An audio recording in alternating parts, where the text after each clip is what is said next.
오늘 오전에 이제 몇몇 권사님들이 저한테 이제 문자를 주셨어요. 목사님 오늘 설교 제목 어떻게 읽어야 됩니까? 그래서 제가 말씀드렸습니다. 이건 아주 고급 영어라서 미국인들만 쓰는 영어이니까 이따 오후 예배 때 들으시면 됩니다. 그래서 아주 고급 단어라는 걸 제가 말씀드렸고요. 우리 함께 읽어볼까요? 저를 따라해 볼까요? 자, 최대한 혀를 굴려서 짬처리.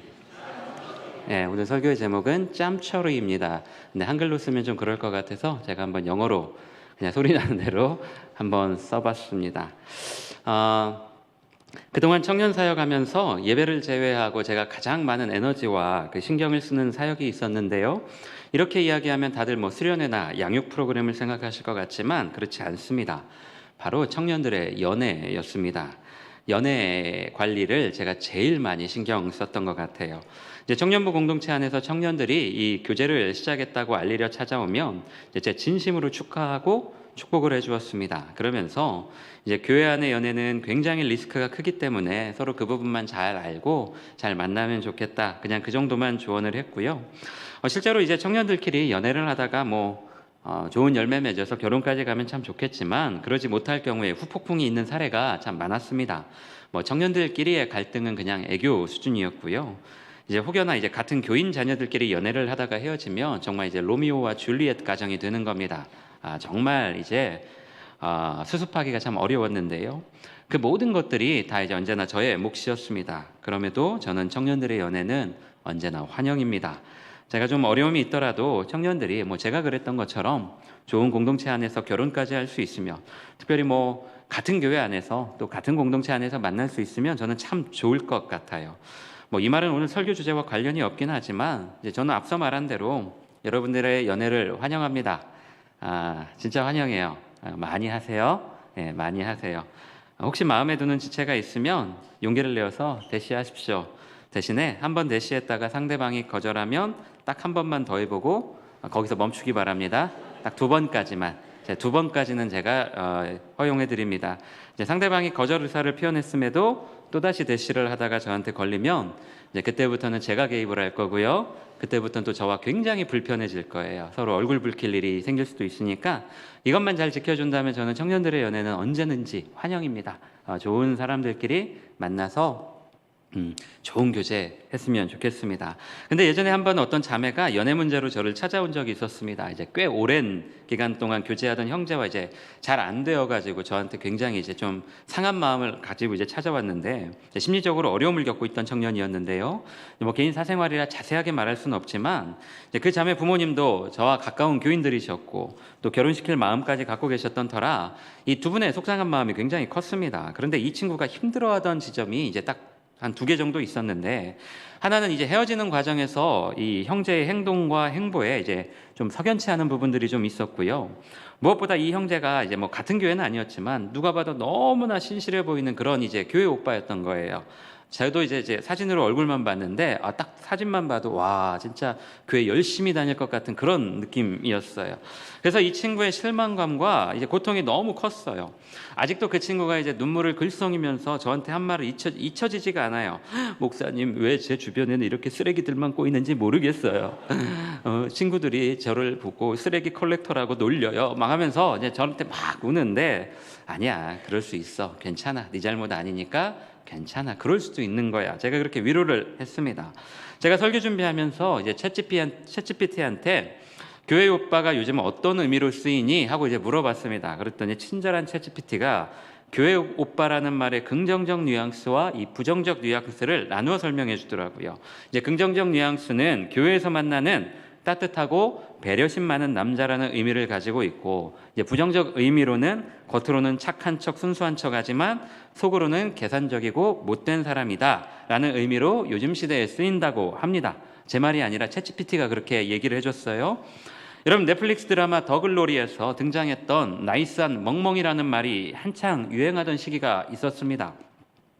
좀 거친 표현 같지만 어떤 의미인지 이제 가슴에 이제 확 꽂히는 그런 말 같았는데 교회 오빠를 부정적으로 표현하는 데 있어서 이거보다 더 좋은 표현이 없을 것 같더라고요. 여러분 그런데 하지만 이게 어찌 교회 오빠만을 지칭하는 말이 될 수 있겠습니까? 교회 누나나 뭐 교회 동생도 될 수 있을 거고요. 뭐 성당 오빠, 교회 뭐 회사 오빠, 회사 누나 뭐 갖다 붙일 수 있는 건 다 얼마든지 많이 있을 거예요. 이제 중요한 건 배경이 아니라 그 사람 자체가 이상하고 나쁜 마음을 가지고 있다는 거겠죠. 여러분, 요즘 사람들이 많이 쓰는 말 중에 페르소나라는 말이 있습니다. 이제 고대 그리스 연극에서 배우들이 이제 얼굴에 쓰는 가면을 의미하는 말인데, 요즘에는 어떤 복잡한 사회생활과 인간관계 속에서 저마다 적당한 어떤 위선, 적당한 가식을 가지고 사는 것을 의미하는 말로 종종 쓰이고 있습니다. 여러분, 그런데 위선과 가식이라는 게 꼭 나쁜 것만은 아닐 거예요. 모든 사람이 다 각자가 가지고 있는 어떤 지저분한, 어떤 흉한 것들을 가지고 있기 때문에 원만한 관계를 위해서, 상대방을 배려하기 위해서 그것을 모두 다 오픈할 필요는 없기 때문에 저마다 각자 어느 정도의 이 페르소나를 다 가지고 있습니다. 뭐 여러분, 저도 여러분과 관계할 때에, 소통할 때에 페르소나가 있을 거고요. 그것이 어쩌면 여러분을 위한 저의 배려이기도 할 겁니다. 막 제가 생각나는 대로 다 말하고 제가 느끼는 대로 다 표현하고, 그러면 여러분, 어떤 사람이 제 옆에 있겠어요? 아마 저한테서 다 멀어지겠죠. 그래서 사람마다 아무리 친하다 한들 이 페르소나를 통해 적당한 가식과 적당한 위선을 가지고 살아가고 있습니다. 그러나 그것이 사람의 어떤 기본적인 상식과 도의적 책임을 넘어서게 되고, 또 그로 인해 누군가의 삶이 공격받게 되고 파괴된다면 그때부터는 페르소나가 아니라 나이스한 멍멍이가 되는 겁니다. 그래서 역사적으로 보면 여러분, 종교가 진지한 자기 성찰과 반성이 없을 때 가식과 위선의 탈을 쓴 나이스한 멍멍이를 양산하는 집단으로 추락하게 되는 것입니다. 여러분과 함께 한 학기 동안 같이 나누었던 사사기는 오늘이 마지막입니다. 아쉽게도 매우 어둡게 시작했던 사사기의 내용은 끝까지 더 어둡고 절망스러운 내용으로 끝이 나게 되죠. 여러분, 사사기의 마지막 사사였던 이 삼손의 이야기가 16장에서 마무리된 후에 17장부터는 이 사사기 시대 전반에 걸친 타락에 대해서 이야기하고 있어요. 미가라는 한 개인은 집안에 우상을 만들어 놓고 거기에 절을 하면서 그것을 하나님을 섬기는 일이라고 착각하며 살았습니다. 이스라엘 공동체의 영적인 갱신을 이끌어야 했던 레위인은 돈만 주면 이리 붙었다 저리 붙었다 합니다. 한 지파는 정작 싸워야 될 적군과는 싸우지 않고 평화롭게 살고 있던 한 마을을 잔인하게 학살하고 나서는 그것을 마치 영적인 전쟁으로 포장을 했어요. 여러분, 이처럼 이 17장, 18장이 한 개인과 공동체의 타락이었다면 오늘 우리가 살펴볼 이 19장 그리고 그 이후에 나오는 이야기는 한 개인의 윤리적 타락이 불러온 나비 효과로 인해 이스라엘 공동체 전체가 이 위험에 빠지는 상황을 그리고 있습니다. 그리고 정말 애석하게도 이 모든 타락의 중심에 레위인, 이 종교인, 성직자가 있었던 겁니다. 여러분, 본문 19장은 레위인이 첩을 얻었다는 이야기로 시작을 하고 있어요. 쉽게 이야기해서 저 같은 성직자가 둘째 부인을 얻어 딴살림을 차렸다는 것과 마찬가지입니다. 그런데 이 둘째 부인이 행음하고 남편을 하고 이제 싸운 뒤에 친정으로 떠나버렸어요. 그동안 많은 해석이 이 부인이 간통죄를 저지르고 집을 나간 거다라고 단정지었지만 꼭 그렇게 볼 문제는 아닌 것 같습니다. 행음하다라고 번역된 이 단어가 이 간음과 간통으로 쓰일 때도 있지만 화를 내다라는 단어로 이제 번역될 때도 있다고 합니다. 그래서 더군다나 이스라엘 율법에서 간음한 여자가 친정으로 돌아갔을 때 웬만해서는 그 집안이 그 여자를 받아주기가 힘들었습니다. 그렇게 본다면 이 여인이 간음을 했다기보다 앞뒤 정황상 남편과 뭐 크게 싸우고 나서 다투고 나서 친정으로 갔다고 볼 수도 있을 것 같아요. 그렇게 집을 나간 부인을 데려오기 위해 이 레위인이 하인을 대동한 채 길을 나섰습니다. 여러분, 생각해 보세요.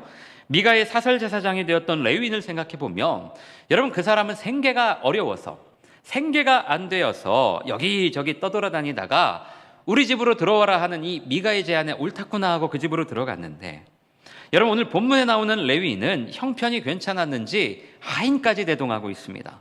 이것만 봐도 당시 사사기 시대의 종교사회가 얼마나 형편없고 지 맘대로였는지 금방 알 수 있을 것 같아요. 자, 이제 중간 과정을 생략하고 결국 이 아내를 설득하는 데 성공한 레위인이 아내를 데리고 돌아가는 길에 이 기브아라는 곳에서 하루를 머물게 됩니다. 이 기브아라는 곳, 기브아라는 지역 여러분 기억해도 괜찮을 것 같아요. 나중에 이 사무엘서로 넘어가면 이스라엘의 초대 왕이었던 사울이 있는데 이 사울의 고향이 이 기브아입니다. 기브아로 들어간 이 부부가 그곳에 사는 한 노인의 호의 덕분에 그 집에서 하루를 보내게 되는데 그날 밤에 이제 사달이 벌어지게 됩니다. 우리 다 함께 22절, 본문 22절을 함께 읽어보겠습니다. 본문 22절을 함께 읽겠습니다. 시작.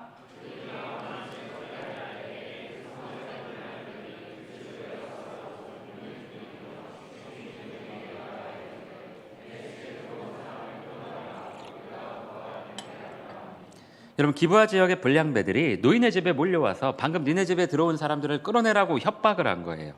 여러분, 이 구절은 전통적으로 이 동성애 반대 진영에 있는 분들이 이 동성애 반대의 근거로 많이 사용되는 구절이기도 한데요.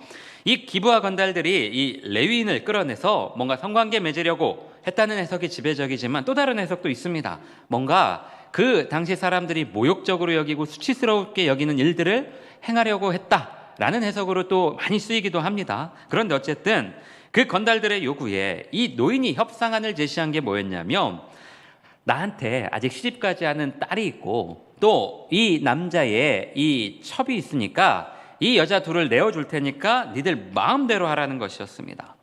노인의 제안을 이 불량배들이 받아들이지 않자 이 레위인이 자기 부인을 강제로 그냥 밖으로 던져버려요. 하고 문을 닫아버린 겁니다. 여러분, 자매들 이런 남자 만날까 봐 두렵죠?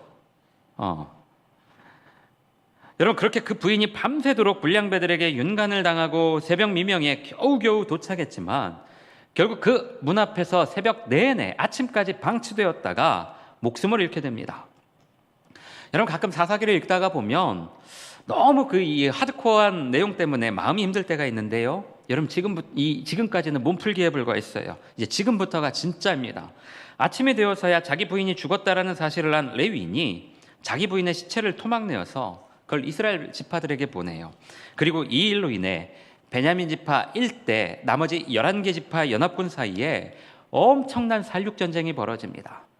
베냐민 지파가 거의 몰살될 정도로 이 끔찍한 살육전쟁이 벌어져요.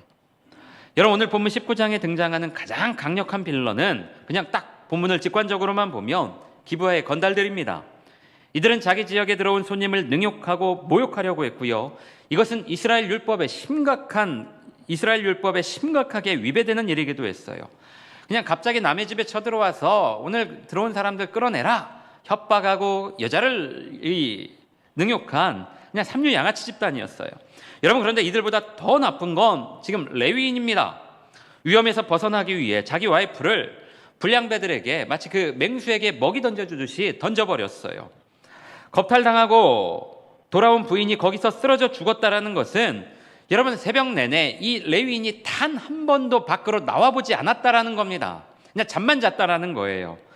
정말 욕도 아까운 사람입니다.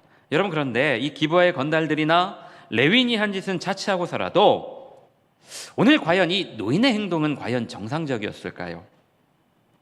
이 질문이 마음속에서 지워지지가 않습니다. 그래서 불량배들과 레위인이 그냥 딱 봐도, 직관적으로 봐도 멍멍이라면 이 기브아의 노인은 뭔가 아주 젠틀하고 정의로운 척하는 그냥 나이스한 멍멍이 같아 보이는 거예요. 여러분, 불량배들이 몰려와서 손님을 끌어내라고 할 때 이 노인이 자신의 처녀딸과 레위인의 이 부인을 내어줄 테니 이런 망령된 일을 하지 말라고 2번이나 설득을 합니다. 망령되다, 말 그대로 어리석고 비정상적인 일을 뜻해요. 그래서 메시지 성경은 극악무도한 일이라고 번역을 했고요. 영어 성경은 disgraceful, 그러니까 수치스럽고 부끄러운 일, 그러니까 니네들 이 수치스럽고 부끄러운 일 하지 말라. 다시 말해, 기브아 불량배들이 레위인 일행에게 모욕을 주려고 한 이 일들을 노인은 지금 수치스럽고 부끄러운 일이라고 여겼다라는 겁니다. 노인 입장에서 보면 자기 동네, 그것도 자기 집 안에서 이런 일이 벌어진다는 것을 절대로 납득할 수 없었던 것 같아요. 여러분, 그런데 뒤집어 생각을 해보면, 바꿔 생각을 해보면 이런 일을 부끄럽고 수치스럽다고 여기는 사람이 정작 자기 딸과 오늘 처음 본 여성을, 이 손님의 부인을 사지로 내모는 일에는 아무런 양심의 가책과 부끄러움을 느끼지 못하고 있어요. 겁탈당하는 딸을 지켜줘도 시원찮은 상황에서 다른 사람도 아닌 친아버지가 자기 딸을 지금 윤관의 현장으로 밀어넣고 있다는 겁니다. 여러분, 출애굽기 말씀에서 하나님은 너희들도 애굽에서 나그네의 삶을 살아봤기 때문에 이방 나그네를 압제하지 말고 선대하라고 말씀하셨습니다. 여러분, 그런 의미에서 본다면 오늘 레위인 일행을 거두어준 노인의 행동은 박수받아 마땅합니다. 물론 꼭 하나님 말씀이 아니더라도 이 시대 고대 이 이스라엘 지역에서 나그네와 같이 자기 집에 찾아온 손님을 잘 대접하는 일은 무엇보다 중요한 일이었고요.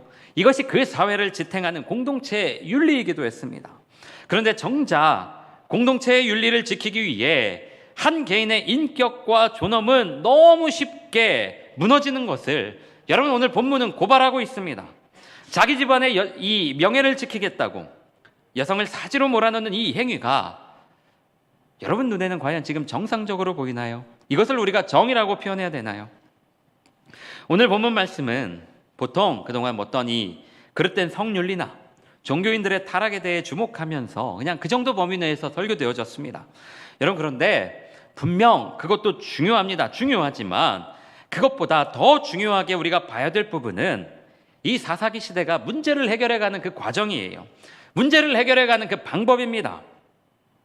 너무 큰 문제가 발생을 하자 이 문제를 해결해야 될 사람들은 당장 쉬운 해결책을 찾았고요. 그것은 오늘 설교 제목이기도 한 짬처리입니다. 그 문제를 해결할 힘이 전혀 없는 가장 약한 약자들에게 그 책임을 다 전가해버리고 자기들은 빠지는 거예요. 여러분, 이 노인의 모습을 한번 상상해 보세요.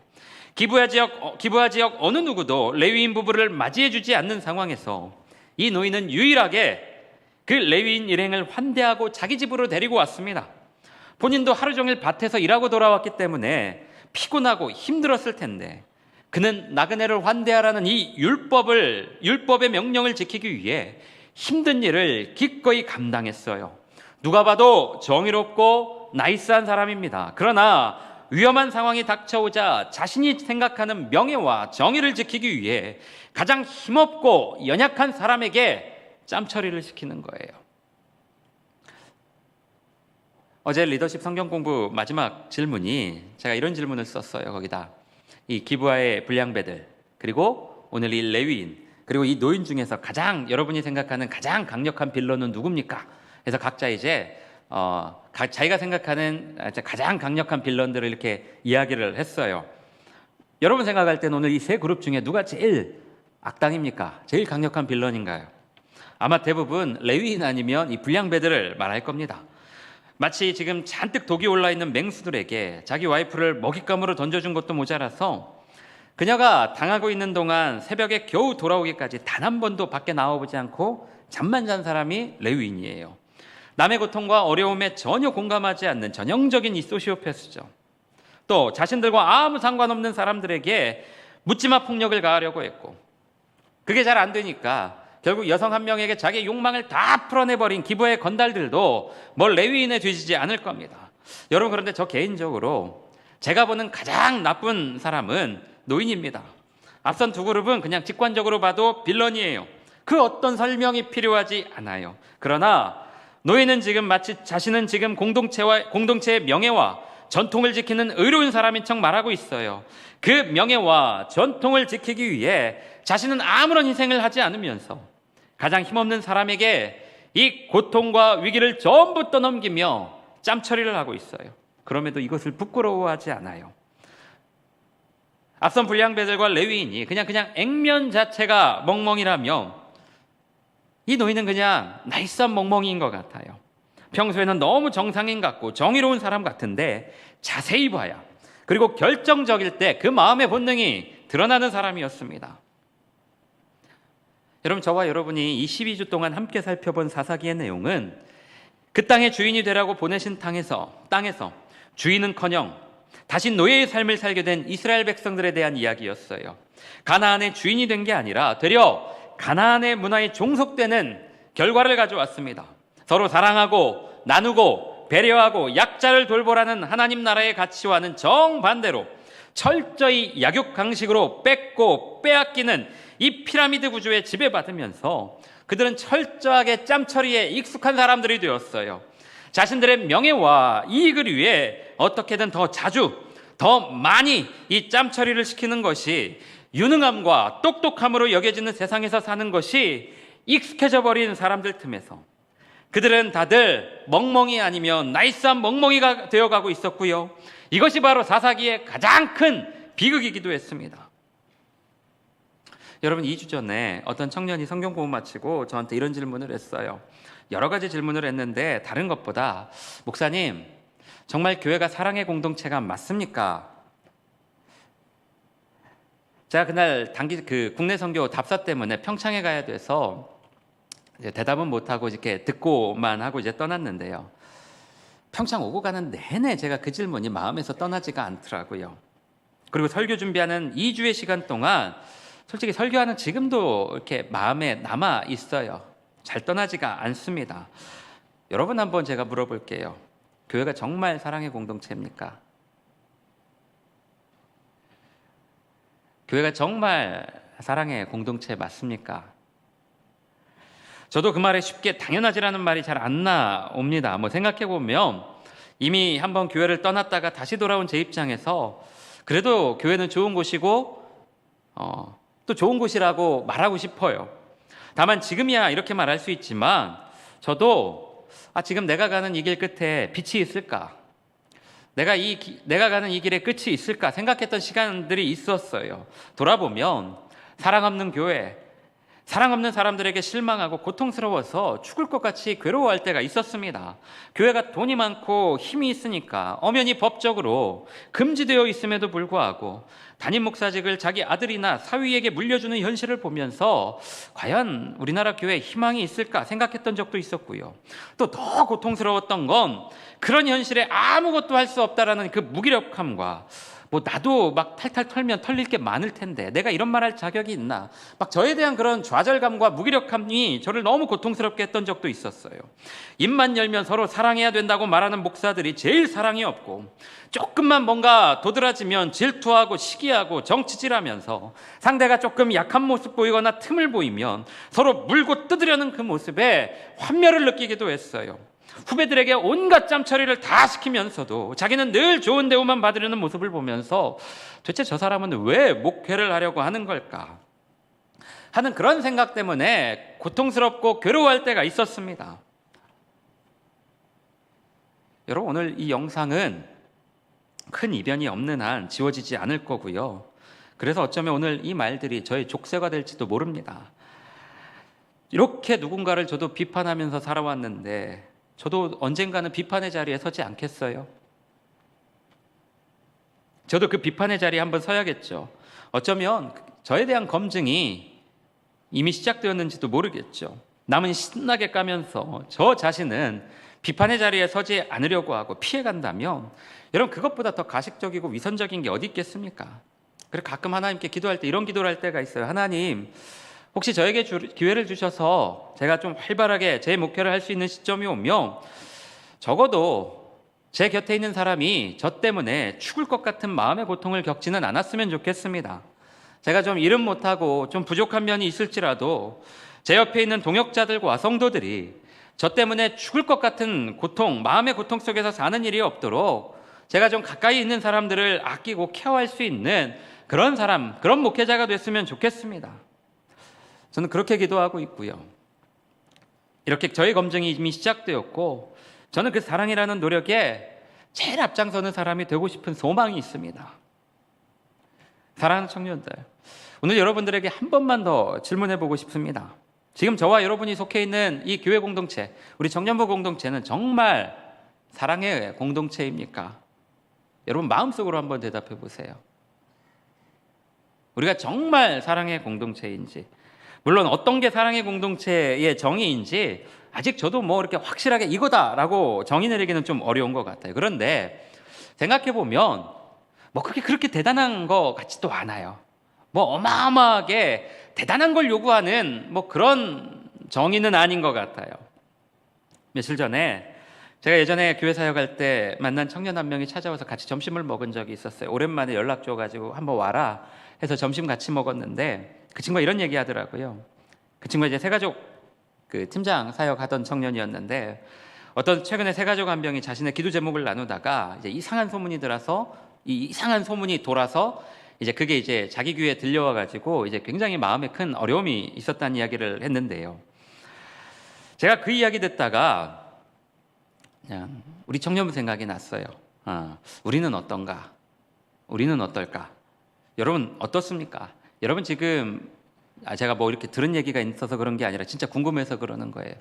여러분 지금 목장에서 정말 여러분 마음에 있는 기도 제목 속 시원하게 편하게 나누고 있어요? 솔직하게 나누고 있나요?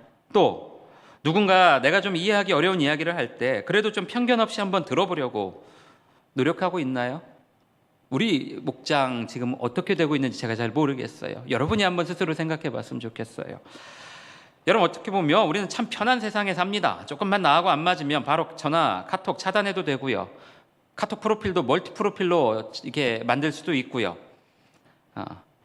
참 편한 세상에 살아요. 물론 여러분 개인의 사생활 존중받아야 되고 존중해야 됩니다. 여러분 그러나 너무 쉴드 치고 딱 해야 될 말만 하고 아무것도 오픈하면 안 되고 오픈했다가는 어떤 이야기가 나한테 돌아올지 모르고 여러분 그렇게 되다 보면 교회가 우리 공동체가 동호회하고 다른 게 뭐가 있을까요?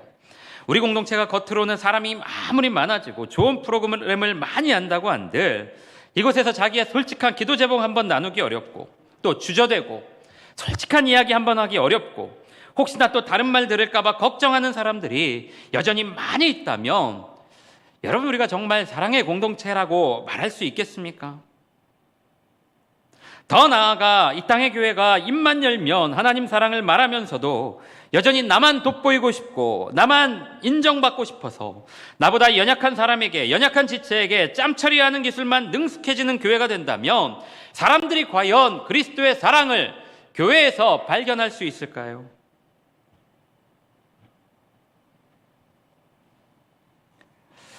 사랑하는 청년들, 이곳에서 함께 꾸고 싶은 꿈이 있어요. 여러분들하고 함께 꿈꾸고 싶은 게 있어요. 저도 사람인데 왜 욕심이 없겠어요? 이왕이면 저 있는 동안 교회 예배 출석 인원 더 많아지면 좋겠고요. 그래서 저도 좀 주목받는 사람 되면 좋겠어요. 저도 그런 욕심이 있어요. 그러나 그것보다 우리 청년들이 이 예배당 문을 열고 들어오자마자 거룩하신 하나님의 임재 앞에 몸과 마음이 다 무장해제되고 주님을 예배하고 주님을 찬양하는 기쁨을 누렸으면 좋겠고요. 또 그런 청년들이 지금보다 더 많아졌으면 좋겠어요. 또 목장 모임에서는 내 이야기가 이상하게 돌까봐 걱정돼서 눈치만 보고 있는 게 아니라 동역자들에게 내 마음을 솔직하게 오픈할 수 있고 듣는 사람은 편견 없이 듣기 위해 노력하는 그런 목장이 되었으면 좋겠어요. 여러분 다른 대단한 프로그램 없어도 우리가 그런 예배 드릴 수 있고 우리가 그런 목장 모임 만들 수 있다면 사람들은 여기를 주목할 거예요. 청년들이 교회 오는 게 기쁘고 감사하다면 저는 그게 너무 행복할 것 같아요. 또 그러면 우리는 누가 뭐래도 하나님이 인정하시는 사랑의 공동체가 될 거예요. 이곳에 사랑이 있다면 청년들이 누가 말하지 않아도 알아서 이곳을 찾아올 거라고 저는 그렇게 믿어요. 여러분 제가 떡볶이집 이야기 한번 했었죠. 떡볶이집 이야기. 떡볶이가 맛있으니까 사람들이 줄을 서서 떡볶이를 먹으러 가요. 몇 시간씩 줄을 서서라도 그거 먹으러 갑니다. 여러분 마찬가지로 맨날 사이비들 욕하는 거 필요 없어요. 소용없어요. 우리 청년부가 적당히 나이스한 사람들 많이 모이는 곳이 아니라 예수 그리스도를 담기 위해 노력하는 사람들이 모이는 곳이 되려고 노력한다면 사람들은 이곳을 주목할 거고요. 이곳으로 몰려올 겁니다. 아무리 사이비가 잘해줘도 이곳에 그리스도의 진리가 있다는 것을 알고 여기로 올 거예요. 여러분 저와 함께 그런 교회, 그런 청년부 한번 만들어 보면 어떨까요? 대단한 프로그램 많이 안 해도 되니까 여러분 정말 우리가 이 예배 한번 좀 잘 드렸으면 좋겠고요. 정말 그 목장 모임 한번 제대로만 잘하면 여러분 우리 그런 청년부 되면 어떨까요? 여러분 제가 그거 하나는 약속할게요. 제가 제일 앞에 있을 겁니다. 저는 저 뒤로 빠진 채 여러분들에게 짬처리 시키고 청년들, 리더들만 죽어나는 게 아니라 어렵고 힘든 일 제가 제일 먼저 하면서 여러분들을 독려할 겁니다. 함께 가자고, 같이 가자고, 우리 한번 그런 교회 만들어 보자고, 그런 청년부 만들어 보자고. 여러분, 여기가 여러분 인생에 그냥 스쳐 지나가는 공동체, 그냥 내가 젊은 시절에, 대학원 시절에, 학교 시절에 잠깐 머물러 갔다가 떠나는 그런 공동체가 아니라 죽을 때까지 잊을 수 없는 그런 공동체, 죽을 때까지 잊을 수 없는 그런 교회, 청년부 될 수 있도록 제가 여러분들과 제일 먼저, 제일 앞에서 갈 거예요. 우리 그런 청년부 한번 만들어 봅시다. 우리 그런 교회 한번 만들어 보자고요. 우리 사랑하는 청년들, 우리 좌우에 있는 청년들 함께 이렇게 인사해 볼까요? 여기가 우리 아버지의 집입니다. 다시 더 크게, 여러분, 여기가 우리 아버지의 집입니다. 우리 한 번 더, 주님이 우리를 이곳으로 부르셨습니다. 우리 함께 그 꿈을 꾸며 나아갑니다. 우리 그 자리에 다 함께 일어나서 이 찬양 고백합니다.